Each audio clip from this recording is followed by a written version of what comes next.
Not so long ago, in a galaxy not too far away, tragedy struck. In an act of terrorism, the Empire's largest station, the Death Star, was destroyed by a squadron of rebel forces. Those who lost their lives are forever immortalized in the hearts and minds of people everywhere.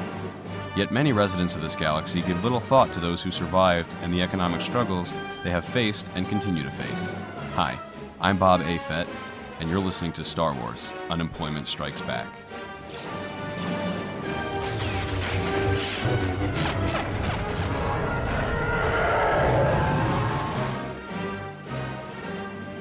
It was just another day at work, you know? Just another Tuesday working in the Death Star. This is Stan. Stan is one of the many stormtroopers left jobless following the destruction of the Death Star.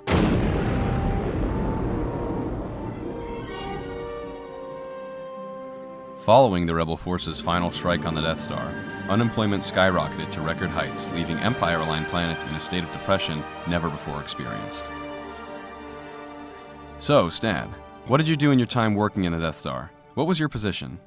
Well, I worked as a TIE fighter mechanic, making sure the fighters were running smoothly. Mm-hmm. I've always had a knack for that stuff like that. Guess that goes back to my dad. He was a mechanic too. We used to work on cruisers together in the shop when I was a kid back on Tatooine. Interesting. Have you and your father kept in touch? No. We haven't been on good terms since I joined the Empire. He was a bit of a rebel supporter, so you know how that goes. Right. So, have you had anyone to support you during this difficult time? Unfortunately, no. My mother was killed by Tusken Raiders when I was a baby, so all I had was my dad. It's been really tough. I'm not really sure what tomorrow holds for me. Stan is not alone. Many stormtroopers left their families behind when they joined the Empire. Jobless and without anyone to turn to, some stormtroopers have resorted to desperate measures to remain financially afloat.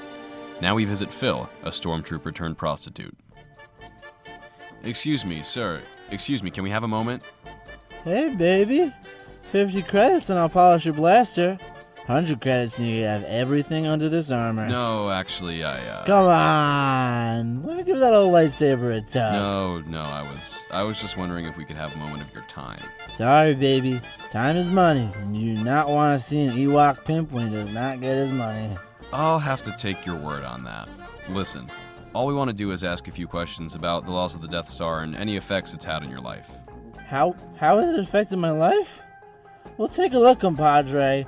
I'm not exactly a shining example of the Empire's finest anymore, and now am I? Has your quality of life changed since? Quality of life? I f*** aliens for a living. Let me ask you something, buddy. Have you ever sucked off a Wookiee for a pack of death sticks? Yeah. No, you f***ing haven't. Get that f***ing mic away from me. Excuse me, sir. Phil. Off. Overcome with rage and frustration, Phil refused to answer any more of our questions. However, shortly after he had left, we were invited into the apartment of ex-Empire maintenance droid R5-D3, who had worked with Phil on the Death Star. She was willing to give us insight into what the old Phil was like.